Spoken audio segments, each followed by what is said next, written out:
દર્શક મિત્રો, સતરંજ ગુજરાતીમાં આપનું સ્વાગત છે। સુરેન્દ્રનગરના કોટ ગામ ખાતે આજે વડગામના કોંગ્રેસના ધારાસભ્ય જિગ્નેશ મેવાણી પહોંચ્યા હતા, જ્યાં ખેડૂતોની વેદના અને પીડા તેમણે જાણી હતી।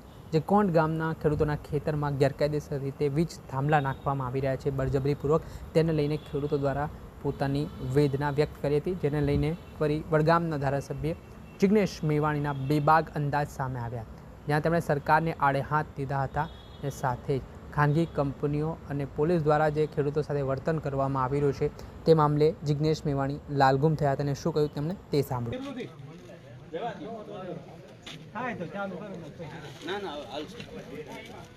પાલભાઈએ બહુ વિગતવાર વાત કરી, મારે કે લાંબુ ભાષણ કરવું નથી, પણ તમારો માહિલ્યો તો એવું કહે છે ને કે સરકાર ખૂબ ખોટું કરી રહી છે, એવું લાગે છે? બધાના સૂરમાં સૂર મિલાવવા માટે નહીં, આ તમારો હાથ તમારા દિલ ઉપર મૂકીને કહો કે કંપની અને સરકાર બંને એકબીજાની મિલી ભગતથી ખેડૂતોનું નખોદ વાળવા બેઠા છે, એમાં કોઈને શંકા ખરી ભાઈ? પાકી વાત છે ને? હવે ધારો કે કાલે તમારી માગણી પ્રમાણેનું વળતર મળ્યું અને ફરી આ ચોરનું બટન દબાવશો તો શું થશે?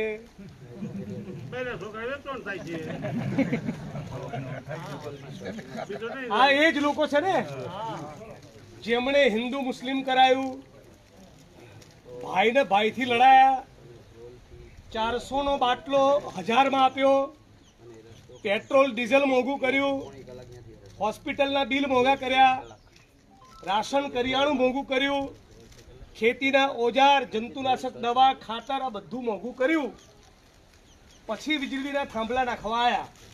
બરાબર વાત છે ને? વીજળીના થાંભલા નાખવાની પહેલા તો નખોદ વાળેલું જ હોય, તમે બટન દબાવતા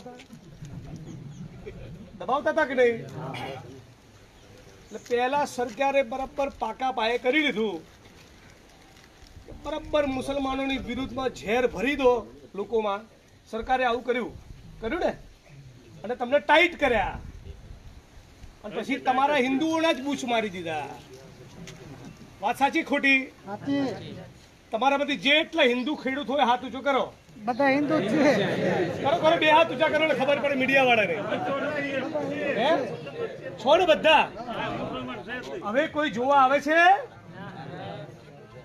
આ રામનું નામ લેવા વાળા હવે કોઈ જોવા આવે છે? તમે બધા નથી રામના ભક્તો? તમે બધા રામના ભક્તો છો કે નહીં? તો તમારા તો બૂચ મારવા બેઠા છે, તો આ ચોરોને ઓળખવાના કે નહીં? આપણું ગુજરાત રાજ્ય ગુજરાતની જરૂરિયાત કરતા વધારે વીજળી પેદા કરે છે। આવું વિધાનસભાના મંચ ઉપર 10 વખત ગુજરાતની સરકારે કીધું, તો તમારા ખેડૂતોના ખેતરમાં તમારી મરજીની વિરુદ્ધ આ થાંભલા નાખવાનો કાર્યક્રમ કરવાની કોઈ જરૂર નથી। ધારો કે બીજા કોઈ રાજ્યમાં જરૂર હોય તો આ કંપનીઓ ત્યાં જાય અને કરે પ્રોજેક્ટ, આપણને વાંધો નથી। પણ ગુજરાતમાં એમને ખબર છે કે 150 સીટો છે, પોલીસ પ્રશાસન ઉપર અમારો કંટ્રોલ છે, જ્યારે કહીશું ત્યારે પોલીસ ધોકા લઈને પહોંચી જશે, અને ખેડૂતો ચૂંટણી આવે ને જય શ્રી રામ બોલીશું એટલે વોટ આપશે, એવી આ સરકારને પાકી ખબર છે, એટલે બીજા રાજ્યમાં જતા નથી અને આપણી પત્તર ઠોકવા આવ્યા છે। આટલી વાત ના સમજાય તો વાંક આપણો। 15 તારીખે આખા ગુજરાતમાં મેસેજ જાય, અને કાલે પરમ દિવસે, અઠવાડિયા પછી, મહિના પછી, 6 મહિને, 12 મહિને જે ખેડૂતોના ખેતરમાં લાઈનો જવાની છે એમની દશા તમારા જેવી થવાની છે। એમને પણ બોચીએથી પોલીસ પકડશે, ઢસડશે, બેન દીકરીઓ માતાઓને દંડા મારશે, તો એના કરતાં એકવાર એવો જળબે સલાહ કરેલો ગાંધીનગરમાં લાવો કે ગાંધીનગરમાં બેઠેલા પેલા 8 ચોપડી વાળાને અને ભોપાભાઈને બેને ખબર પડી જાય કે આ વસ્તુનું નામ લેવા જેવું નથી। આવો મેસેજ આપણે આપવો પડશે। હું સાપકડાયોની પહેલાં પાલભાઈ, મહેશભાઈ ને બીજા બધા મિત્રો કોંઠ થઈને આવ્યા. કોંઠમાં જોયું જે 67 મીટરની ત્રિજ્યામાં પેલું સ્ટ્રક્ચર, પેલું ટાવર ઊભું કરવાનું છે, એના સિવાય તો 1.5 કિલોમીટર જમીનમાં દોરડા ખોસીને બેઠા છે. અહીંયા એવું જ છે. તો આપણે સવાલ શું પૂછવાનો કે અમારું ખેતર તારા બાપની જાગીર છે? હે, મારા ખેતરમાં તારે 1 ઇંચ પગ મૂકવો હોય તો 1 ઇંચ પગ મૂકવાની કિંમત કેટલી થશે એવું ખેડૂતને પૂછવું પડે.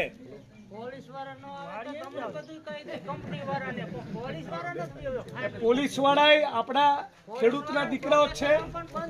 એમને વિડીયોના માધ્યમથી આ વિસ્તારના અને સમગ્ર ગુજરાતના પોલીસના ભાઈઓને પણ આ સભાવતી અપીલ કરું છું કે તમે પણ ખેત મજૂરના, ખેડૂતના, પશુપાલકના દીકરાઓ છો. વીજ લાઈનના મુદ્દે બધું સરકાર કે કંપની કે એવું ના કરો. તમે જે ખેડૂતોની બોછી પકડી રહ્યા છો, બેન દીકરી માતાઓને મારી રહ્યા છો, ઘેર જઈને તમને ખાવાનું ભાવે છે? થોડીક શરમ લાજ બચી હોય તો સરકાર અને કંપનીના ઇશારે આ ધંધા બંધ કરો. પોલીસને પણ આપણે અપીલ કરીએ છીએ. પણ આજે આપ સૌ બપોરે 2 વાગે આટલી મોટી સંખ્યામાં ઉપસ્થિત થયા છો. આનાથી 10 ગણી તાકાત સાથે 15મી તારીખે ગાંધીનગર જવાનું છે. ગાંધીનગરમાં જઈને તાકાત બતાવીશું તો સરકાર ઉપર પ્રેશર આવશે, તો સરકાર કંપની ઉપર પ્રેશર કરશે કે ભાઈ હવે થાંભલા નાખવા હોય તો ખેડૂતની મરજી પ્રમાણેનું જ વળતર આપવું પડશે. હું મારી આંખ સામે જોઈને આવેલો છું. 1.5 કિલોમીટરની ત્રિજ્યા સુધી બિનજરૂરી રીતે કંપનીએ ત્યાં આગળ પગ પેસારો કરેલો છે. એ બિલકુલ ઇલીગલ કહેવાય, સંપૂર્ણ ગેરકાયદેસર કહેવાય. હકીકતમાં ખેડૂત આ કંપની અને કંપનીના માણસોની વિરુદ્ધ ગેરકાયદેસર પ્રવેશ કરવા બદલ આપણે ફોજદારી ગુનો દાખલ કરાવી શકીએ. ફરિયાદ લેતા નથી. તો ફરિયાદ ના લેતા શું કરવાનું? હર જોર જુલમ કી ટક્કર પે સંઘર્ષ હમારા નારા. સંઘર્ષ તો કરવો પડે. ટોળું લઈને પોલીસ સ્ટેશન જવાનું. આ કંપની વાળાના થાંભલાની જગ્યા સિવાય 1 ઇંચમાં પગ મૂકવાનો અધિકાર નથી. અમારું ખેતર એના બાપની જાગીર હોય, બધા આળોટો છે, કરો એફઆઈઆર. ત્યાંથી એફઆઈઆર ના કરે ત્યાં સુધી ઊભા નહીં થવાનું. દિલ્હીમાં, પંજાબના, રાજસ્થાનના, યુપીના, હરિયાણાના ખેડૂતો 1 વર્ષ લડ્યા ને, મરવું નથી ને સ્વર્ગે જવું છે, બે નહીં થાય. હાય, તો આપણે લડત કરવી હોય તો બપોરે 2 વાગે તડકામાં ભેગા થવું પડે, પરસેવો પાડવો પડે, ગાંધીનગર જવું પડે, ટ્રેક્ટર રેલી કરવી પડે, પોલીસ સ્ટેશન પહોંચીને પલાટી વાળીને બેસી જાઓ. એ પ્રેશર તો આપણે કરવું પડશે. લાંબુ નથી કહેતો. આ અંગ્રેજોને સારા કેવડાવે ને, અંગ્રેજોથી વધારે નીચ લોકોને ચૂંટીને ગાંધીનગર મોકલ્યા છે. અંગ્રેજોને સારા કેવડાવે એવા છે. એટલે મહેરબાની કરીને મોટી તાકાતથી ગાંધીનગર બધા આવજો, ટ્રેક્ટર લઈને આવજો અને આપણી એકતાનો પરચમ લહેરાવજો. આટલું કહીને મારી વાણીને વિરામ આપું છું. ફરી ક્યારે આના સિવાયનો કોઈ પણ પ્રશ્ન હોય તો હું તમારો સાપકડાનો ધારાસભ્ય છું એવું માનીને, તમારો ભય માનીને ગમે ત્યારે મને યાદ કરજો. મારી અનુકૂળતાએ તમારી વચ્ચે આવીને ઊભો રહીશ. સર્વ સમાજના લોકો માટે બોલીશ. પણ ફરી એક જ વાત, 5 ટ્રેક્ટર લઈને આવતા હોય તો 10 કરજો અને 10 થતા હોય તો 20 કરજો. આપણે સાંભળતા વડગામના કોંગ્રેસના ધારાસભ્ય જિગ્નેશ મેવાણી હાલ તેમનું મહત્વનું નિવેદન સામે આવ્યું છે અને જે સ્થિતિ નિર્માણ પામ્યા ત્યાં જે સુરેન્દ્રનગરમાં તેમના ખેડૂતોની વાત સાંભળીને આગામી સમયમાં આક્રમક લડાયક ભૂમિકાની પણ તેમણે તૈયારી દર્શાવી. દર્શક મિત્રો, સચરંત ગુજરાતી જોતા રહો, લાઇક કરો, શેર કરો.